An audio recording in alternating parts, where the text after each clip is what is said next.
3、2、1，升。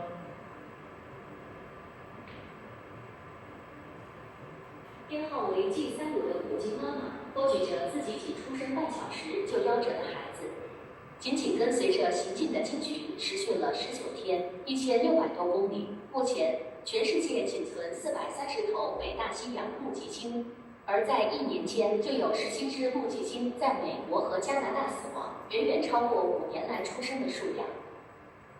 编号为 G35的母鲸妈妈托举着自己仅出生半小时就夭折的孩子。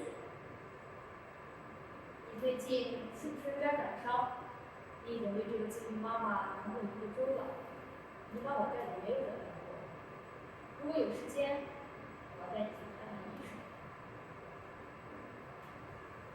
紧紧跟随着行进的鲸群，持续了19天，1600多公里。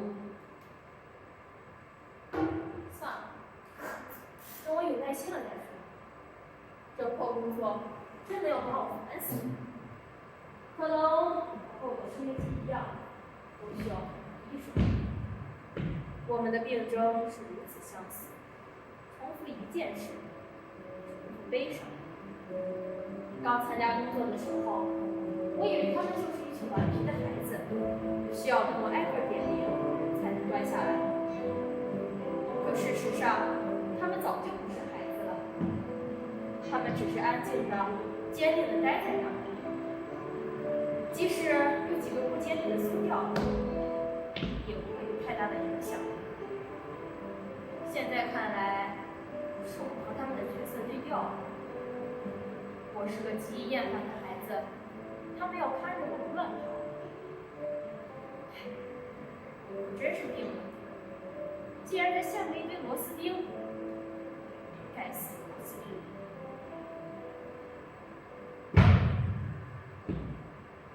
可是，我已经长成大人了，我最讨厌的那种大人，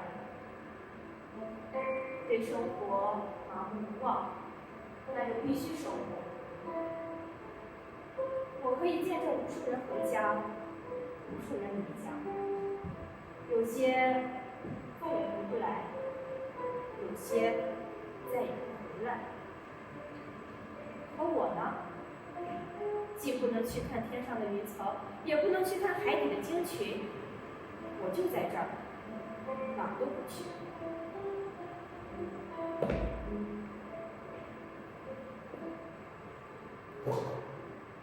12月26日，交班时间2点30分，完成。航班号叫大喜。扳手就放进工具箱的凹槽。交班语。谁让你在这儿睡觉？对不起，老师，是我太累了。那我要求你睡觉，现在立刻马上去睡觉。您这样弄得我一点儿也不困了。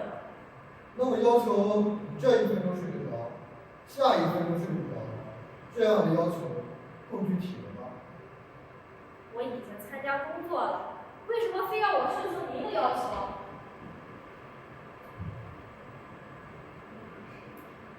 你还是走吧，我已经不需要高考了，我只想好好睡一觉。上课睡完，上班睡这么长时间，咋没见你长个呢？您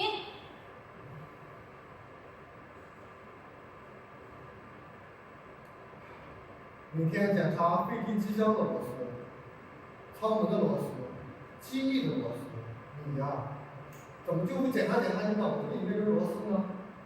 哼，当你的老师可比拧螺丝利多了。可是我也没有在教完你之后倒头就睡吧。我有好好工作啊，况且领导都没说什么。你还学会犟嘴了你？你的工作是一般人能干得了的吗？那些飞行员和乘客们相信我，只是因为我身上的这身制服。可检查螺丝的松紧，是一连小学生都能完成的工小作。学生要学习，大人才要工作。您说的对。我说的当然对。年轻人要惜福，你呀，已经比大多数人的幸运多了。做好你手头的事情，直到生命的尽头，这很重要。当然知道，我不想天天重复关于我长大的这场悲剧，就像我不想听到那条鲸鱼的悲剧。不，那条鲸鱼才不是悲剧，至少现在全世界都关注着它。要是收音机，仅仅跟随着行进的可悲的只有我和我心中的你。老师的工作是教好学生，学生的工作是学习，工程师的工作是拧好螺丝。你看看我已经教学了20年零53天，教出了1358名学生。每教出1名有出息的学生，我就能带教40名普通的学生，并期待着把他们培养成有出息的人。这可是件非常严肃认真的事情。另外，你的收音机太吵了。果然，审判自己比审判别人难多了。我小时候最讨厌满眼都是数字的大人，可我已然变成如此。数字是上飞很重要。机至少有17800个螺丝，我每天至少要检查79架离港飞机。一张飞往挪威的单程机票要7000块，而我每个月只能攒下500块。算了。数字是很重要的，在我印象里，你是个听话的好学生。从一个圈跳到另外一个圈，这很简单的，拿出你上学时候的状态来。况且你还没有结婚买房生子，给父母养老送终呢，你未完成的使命还有很多。使命是我周而复始所求的意义吗？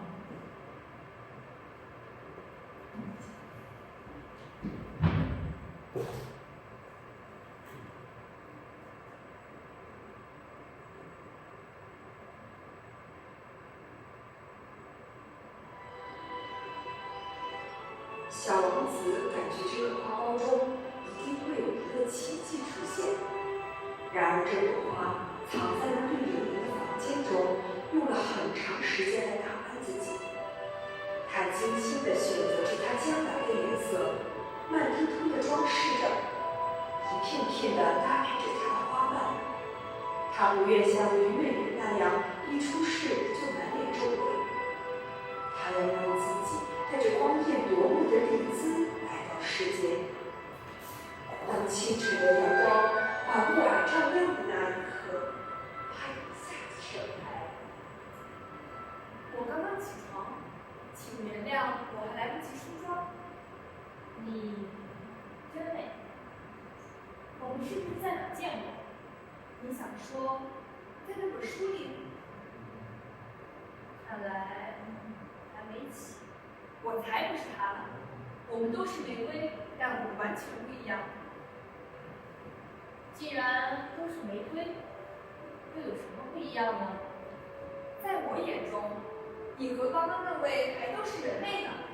难道你们是一样的吗？当然不，我和我的老师才不一样。是啊，当然不。这是一个充满着玫瑰的宇宙，每个人都各有所爱，各有所想，不仅有不一样的脸，更有不一样的梦。人类总是自说自话，把我们通通变成爱的工具。我们才不是千篇一律，我才不是。你是多美的造化！我见到你，总愿将与美好的事物相连，变成爱情的象征，这有什么不好吗？我也想有这样的意义，能被赋予。你口中的老师，也觉得使命是美好和必要的意义，怎么赋予给你的时候却没见你开心呢？因为他说的那些一点儿也不美，那我还觉得你们人类的爱情一点都不美呢。别人强加给我的意义，我才不要，我要我自己的意义，属于玫瑰独一无二的爱情。你是说小王子？我不怕任何东西，我已经长出4根刺了，可我害怕遇不到我的小王子。你说他在哪儿呢？难道是因为我没有书里的那朵玫瑰漂亮吗？我们2个人都说不清你我之间美与丑的界定，更何况你与他呢？世上万般的美艳都是美艳，又何必比个高下呢？那你是我的小王子吗？我不知道。看，你和他们一模一样。他们，我已经记不清这是多少次。当我满怀希望面对每一个被我吸引的人，可我的发问就像是雨水滴入汪洋，只能得到无尽的空想。如果你是我的小王子，你一定会坚定地告诉我答案。可你这样漫无目的的等待，又有什么意义呢？当然是，因为我相信会有一个小王子出现，就像书里说的那样，他会自己想办法拿一个玻璃罩给我，又能陪我说话，又能照顾我，不让我生病，又能在我生病时更要用心地照顾我。他会想到我说出这些话背后的意思，再也不会得到沉默，因为他的眼里也只会有我这一朵花。可书里的玫瑰很清楚，要想认识蝴蝶，就要先认识毛毛虫。小王子也不是生来就懂得如何爱人的。万一你早就等到了那个还只认识毛毛虫的小王子，却草草放弃了呢？如果真是这样，哪怕再等10000年，他也会来找我，因为我们是天生一对。其实我比谁都清楚，等待是多么折磨的痛苦。玫瑰为什么只能一直等待小王子的到来呢？即使等到了他，又怎么能够确定是他呢？我不敢爱上谁，我害怕他是错的人。或许像你说的，眼前的人的确是我的小王子，可还不是那个相称的小王子。他依然要出去拜访很多星球，我又要等多久呢？我想去奔赴他，我也想走出去找我的爱人。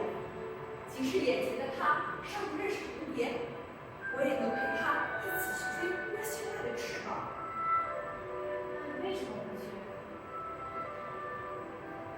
你忘了，我是一朵玫瑰，玫瑰是不能奔跑的。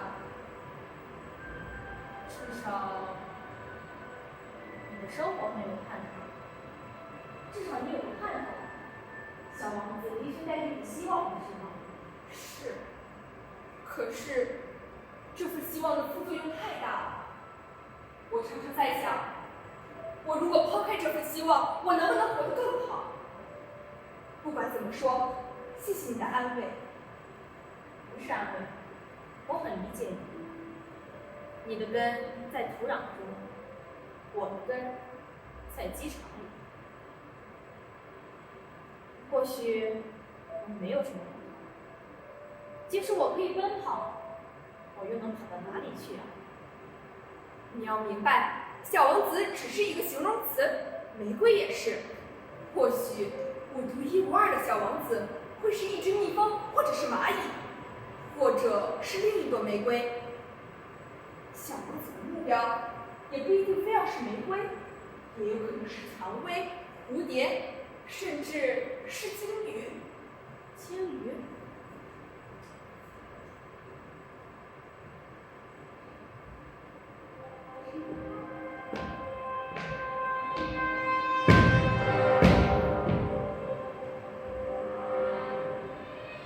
过去的梦魇支配五感，加略山的威严，我一天也不愿忍耐。做好你该做的事。童话的幻想，自怨自艾。小王子的夙愿，我一天也不愿等待。我是一朵玫瑰，玫瑰是不能奔跑的。是这么过来的，征服机场比征服土壤容易。做好你该做的事情。我是一朵玫瑰，玫瑰是不能奔跑的。就你受征服不了机场比征服土壤容易。做好你该做的事。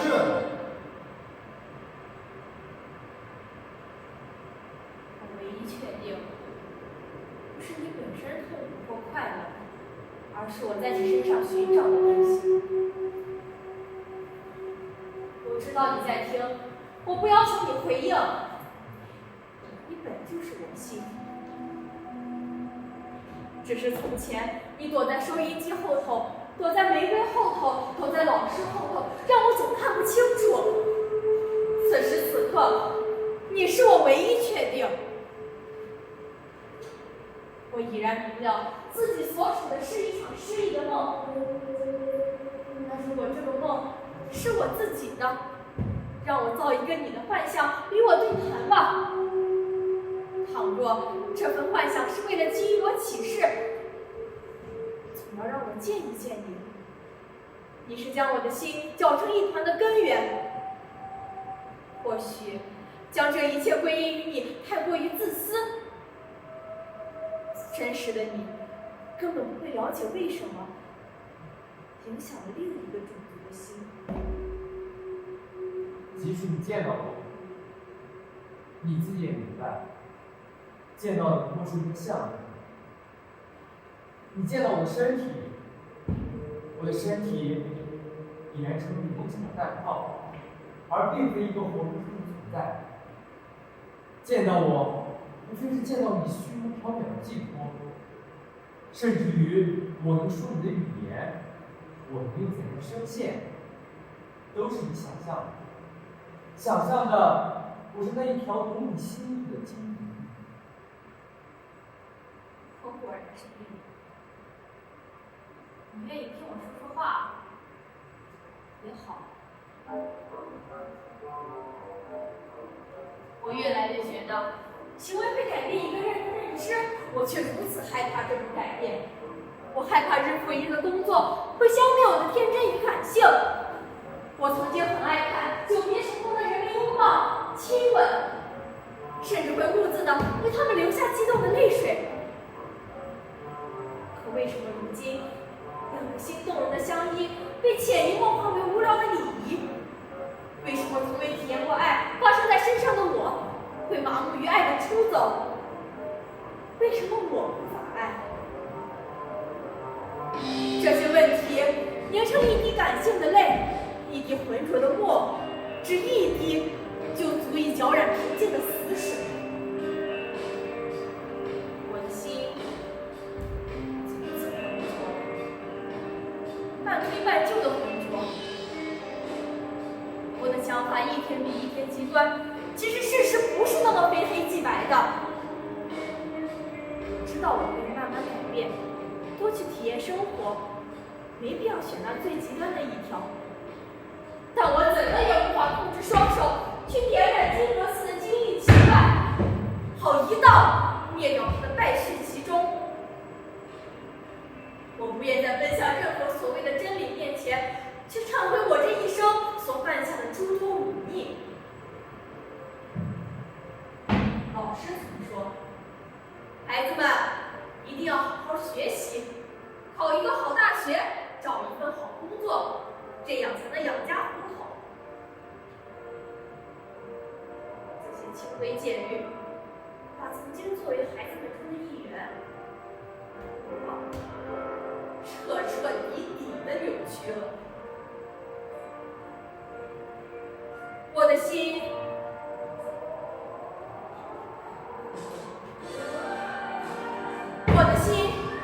有一座王国，我想去改造它，高喊不破不立，却手软破不了现实，半推半就扩张了它，为此承受了没必要的一切，没必要的高考，没必要的早工，没必要的 KPI。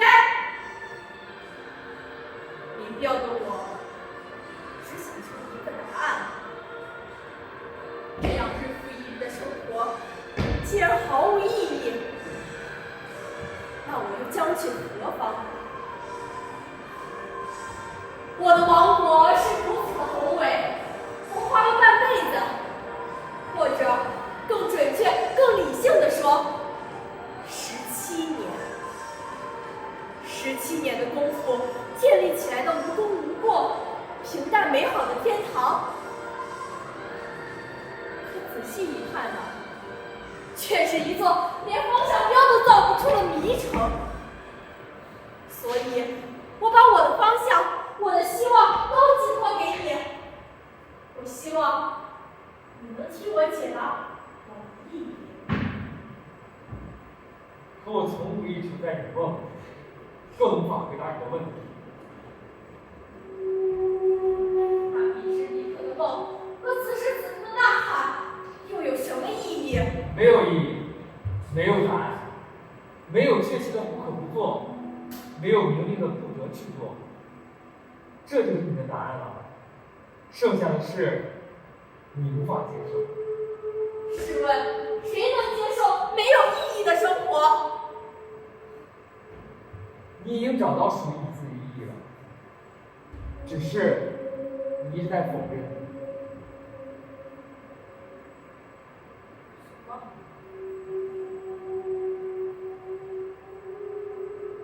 我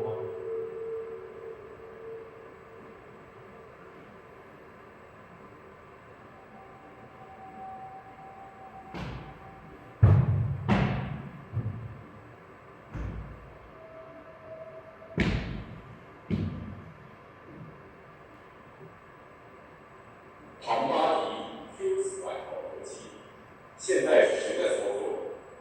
你这属回归起飞，请立即降落。我叫理查，是一名地勤工作人员。如果你再违抗命令，会被紧急击落。请放心，我不会撞下任何大楼，我只想四处看看。请问，奥林匹亚市的天气怎么样？